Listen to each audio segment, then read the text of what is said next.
Eluru Madiga reservation పోరాట సమితి MSP జిల్లా అధ్యక్షులు కందుల రమేష్ ఆధ్వర్యంలో మందకృష్ణ మాదిగ ఢిల్లీ నుంచి హైదరాబాద్ విచ్చేస్తున్న సందర్భంలో న్యాయస్థానం సుప్రీంకోర్టు 6:1 ఆయా పరిధిలో ఎస్సీల ఏబీసీడీల వర్గీకరణ ఆ రాష్ట్రాల్లో చేసుకుని అట్టడుగు ఉన్న వర్గాలకు రిజర్వేషన్ ఫలాలు పొందే విధంగా రాష్ట్రాలకు అధికారం ఇచ్చిన శుభ సందర్భంలో 30 సంవత్సరాల నుంచి వర్గీకరణ అంశం పోరాటం చేసి 58 ఉపకులాలకు సామాజిక న్యాయం చేసిన నవయుగ అంబేద్కర్ మాదిగల మహాత్ముడు కృష్ణ అన్నకి మాదిగల నీరాజనం స్వాగతం సుస్వాగతం. పెద్ద ఎత్తున తరలివెళ్లి సికింద్రాబాద్ రైల్వే స్టేషన్లో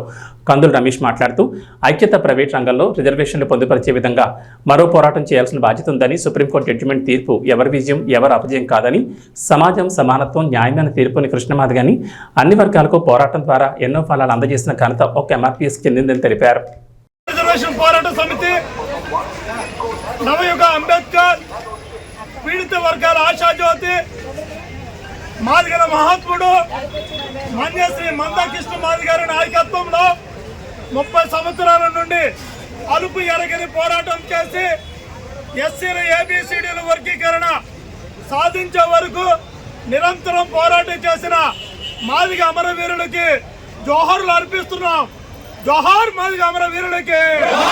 జోహార్ మాదిగ అమరవీరులకి. ఈరోజు మాదిగలు మరియు ఉపకులాల ఆపద్ బాంధవు శ్రీ మందకృష్ణ మాదిగ అన్నగారు ఢిల్లీ నుంచి హైదరాబాద్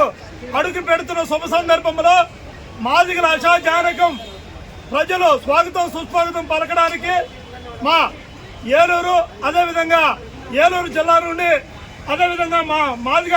సోదరులందరం కూడా తదితర ఉపకులాలు కూడా కృష్ణమాది అన్నగారిని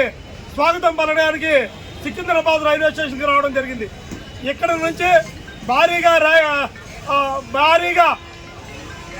ర్యాలీగా బయలుదేరి అన్నగారు స్వాగతం పలుకుతూ బాబు జగజ్జనరావు స్టాచ్యూ దగ్గరికి వచ్చి అక్కడ అన్నగారి సభలో ఉద్దేశించి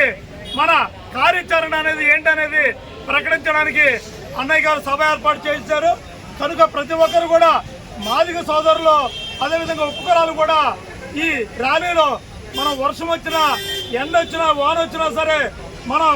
అందరం కూడా ర్యాలీలో లక్షలాది మంది పాల్గొని ఈ కార్యక్రమం జయప్రదం చేయవలసిందిగా ప్రతి ఒక్కరికి కోరుతూ సవ్యంగా వినియోగం చేస్తూ, అదొకటి ముఖ్యంగా ఇది మాదిగలు మాలలో విజయము అపజయం కాదు. అందరం కూడా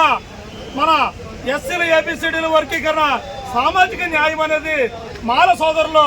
గమనించాలా. దయచేసి ప్రతి ఒక్కరు కూడా అన్నదమ్ముల వలె ఐక్యత రాగంతో ప్రతి ఒక్కరు కూడా ఒక తండ్రి ఆస్తిని ఏ విధంగా మనం పొందుపరుచుకున్నామో అదేవిధంగా సమాన నిష్పత్తి ప్రకారం, జనాభా నిష్పత్తి ప్రకారం మనందరం కూడా ఎస్సీల ఏబీసీడీల వర్గీకరణ దిశగా పాటుపడి అదేవిధంగా ప్రైవేటు రంగాల్లో రిజర్వేషన్ ఫలాలు పొందే విధంగా మాదిగలు మరియు ఉపకులాలు మనం